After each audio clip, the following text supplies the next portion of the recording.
JO 2018, Shaun White récupère son bien, James est si près bien placé en patinage, et du vent. Ce qu'il faut retenir de ce mercredi 14 février à Pyeongchang. La légende Shaun White. Jamais 203.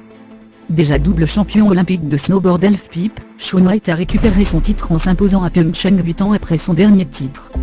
À Sochi, l'Américain avait échoué et était reparti la médaille en chocolat autour du cou, le sprint dans les valises. Le double tenant champion olympique en titre, avait terminé 4e d'une épreuve qu'il avait semblé maîtriser en qualification avant d'échouer en finale.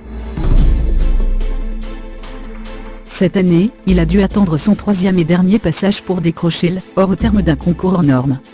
Avec un run noté à 97.25 sur 100, il a relégué le japonais Ayumu Hirano, 95.25 points, et l'Australien Scotty James, 92,00 points, sur les deux autres marches du podium. À 31 ans, celui que l'on surnommait de Flying Tomato, la tomate volante, en raison de sa longue chevelure s'entre dans la légende de son sport, ainsi que dans celle des États-Unis, puisqu'il est le seul Américain à être sacré lors de 3 JO.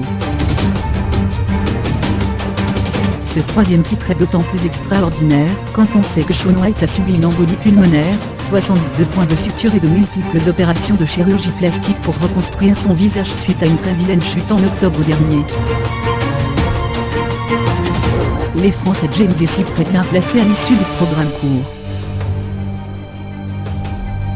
S'il reste loin des grands favoris de l'épreuve, Vanessa James et Morgan Cyprès sont bien rentrés en lice lors du programme court de patinage par équipe en couple. Les Français terminent à la 6e place, 75,34 points, d'un concours pour l'instant dominé par les Chinois Sui Liang, 82,39 points, et les Russes Tarasova et Morozin, 81,68 points. Si les deux premières places semblent inaccessibles, la médaille de bronze reste envisageable pour le couple tricolore. En effet, 4 couples se tiennent en moins de 2 points.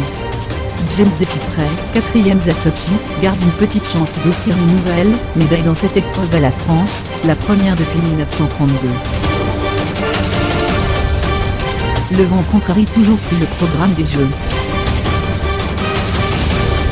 Les organisateurs doivent maudire ce vent toujours aussi impitoyable avec leurs jeux. Ce mercredi, c'est l'épreuve de slalom dames, qui a dû être reportée en raison de vents violents, le 3e report d'une épreuve de l'alpin après la descente messieurs et le géant dames. Le slalom devrait avoir lieu ce vendredi à 2h. Ce qui veut dire qu'il y aura un enchaînement très dense de toutes les épreuves de ski alpin en 3 jours.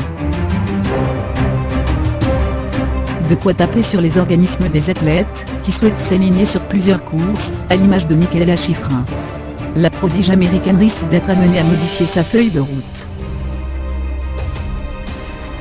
Même verdict pour l'individuel féminin de biathlon, qui devait avoir lieu ce mercredi.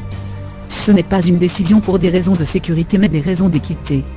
Les conditions météo allaient très certainement engendrer une course avec d'énormes différences de conditions pour les athlètes, et ça on ne le veut pas à justifier Christophe Assalo, délégué technique de l'IBU.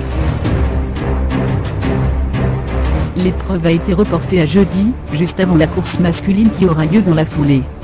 Les prochains jours pourraient être plus cléments selon une porte-parole de la Fédération internationale de ski, FIP, qui a déclaré ce mercredi que les conditions météorologiques vont s'améliorer demain, jeudi, avec du soleil étendu sans vent.